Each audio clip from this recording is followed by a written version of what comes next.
کا ووٹ کی حیثیت ہے کہ ووٹ امانت ہے، یہ امانت دار کو دیں، امین کو دیں، اور دوسری ووٹ کی حیثیت یہ ہے کہ ووٹ ایک شہادت ہے، گواہی ہے۔ فرمایا وَلَا تَكْتُمُوا الشَّهَادَةَ، گواہی نہ چھپاؤ، بلکہ جب گواہی دینے کا موقع آئے گواہی دو، ہم نے گواہی دینی ہے۔ اور فرمایا اس گواہی پہ پھر کسی قسم کا مفاد، اس گواہی پہ کسی قسم کا مفاد حاصل نہ کیا جائے، بلکہ اپنی ذمہ داری سمجھتے ہوئے گواہی دی جائے۔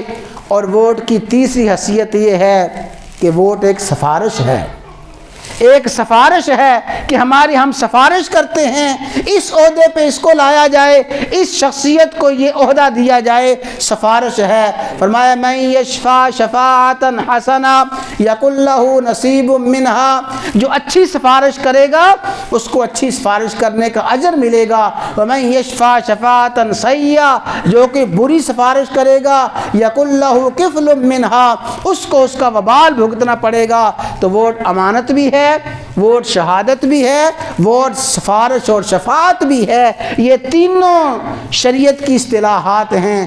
امانت کیا ہے، سفارش کیا ہے، اور اسی طرح امانت اور شرافت کے ساتھ ساتھ شفاعت کے ساتھ ساتھ گواہی ہے، شہادت ہے یہ ووٹ۔ ان تینوں حیثیتوں کو ملحوظ خاطر رکھتے ہوئے اپنی امانت اور دیانت کے ساتھ اور اپنے اللہ تبارک و تعالیٰ کو حاضر ناظر سمجھتے ہوئے کہ مولا میں تو یہی جانتا ہوں اور میں اپنی ذمہ داری پہ ووٹ دے رہا ہوں، اگر ہم اس طرح ووٹ کا استعمال کریں گے انشاءاللہ ثم انشاءاللہ یہی ووٹ ہمارے لیے اللہ کی رضا کا ذریعہ ہوگا، معاشرے میں ترقی کا ذریعہ ہوگا، اور یہی ووٹ ہمارے ملک کی سلامتی کا اور خوشبختی کا ذریعہ ہوگا۔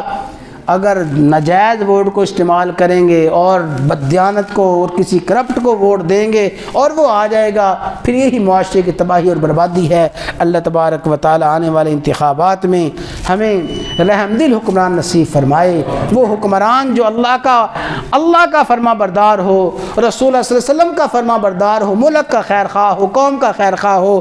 اللہ تعالی ہمیں ایسی قیادت نصیب فرمائے۔